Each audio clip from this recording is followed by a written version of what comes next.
வணக்கம். இன்றைய டாப் 5 செய்திகளில் அதிமுக பொதுச் செயலாளர் எடப்பாடி கே பழனிசாமி அவர்களின் டெல்லி பயணம், தமிழக அரசுக்கு உச்சநீதிமன்றம் வைத்த குட்டு உட்பட சிறப்பான பல செய்திகளை பார்க்கலாம். அதிமுக பொதுச் செயலாளரும் சட்டமன்ற எதிர்க்கட்சி தலைவருமான எடப்பாடி கே பழனிசாமி அவர்கள் டெல்லியில் மத்திய உள்துறை அமைச்சர் அமித்ஷாவை நேரில் சந்தித்து சட்டமன்ற தேர்தலுக்கான வியூகங்கள் குறித்து ஆலோசனை நடத்தியதாக தகவல் வெளியாகியுள்ளது.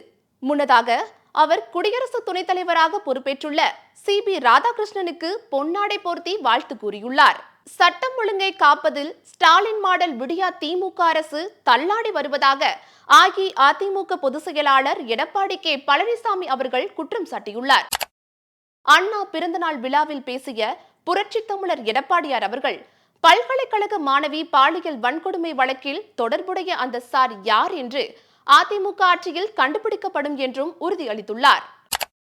தமிழகத்தில் சிலை கடத்தல் தொடர்பான கோப்புகள் அளிக்கப்பட்டது குறித்து தமிழக அரசு விளக்கம் அளிக்க தவறினால் தலைமை செயலாளர் நேரில் ஆஜராக உத்தரவிட நேரிடும் என உச்சநீதிமன்றம் எச்சரிக்கை விடுத்துள்ளது. சிலை கடத்தல் தொடர்பான ஆவணங்கள் எப்படி தொலைந்தன என்றும் அதற்கான காரணம் என்ன, 375க்கும் அதிகமான சிலைகள் திருடப்பட்டு இருப்பதாக ஆவணங்கள் கூறும் நிலையில் சிலைகளை மீட்க எடுக்கப்பட்ட நடவடிக்கைகள் என்ன என்றும் தமிழக அரசுக்கு நீதிபதிகள் கேள்வி எழுப்பியுள்ளனர்.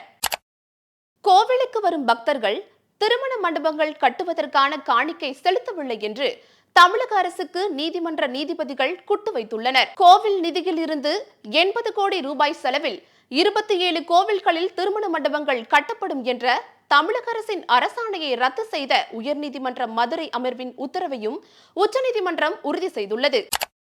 2021ஆம் ஆண்டு நடைபெற்ற சட்டசபை தேர்தலின் போது திமுக எங்களுக்கு அளித்த வாக்குறுதிகளை நிறைவேற்றவில்லை என்றால் 2026 தேர்தலில் யாருக்கு வாக்களிப்போம் என்பதை தெளிவுபடுத்துவோம் என தமிழ்நாடு சத்துணவு மற்றும் அங்கன்வாடி பணியாளர் சங்கத்தினர் தமிழக அரசுக்கு எச்சரிக்கை விடுத்துள்ளனர். தமிழ்நாடு சத்துணவு மற்றும் அங்கன்வாடி பணியாளர் சங்கத்தினர் மட்டுமல்லாது அரசு ஊழியர்கள் அனைவருமே திமுக அரசுக்கு எதிரான மனநிலையில் இருப்பதாகவே தகவல் வெளியாகியுள்ளது. மீண்டும் டாப் 5 செய்திகளுடன் சந்திப்போம். நன்றி.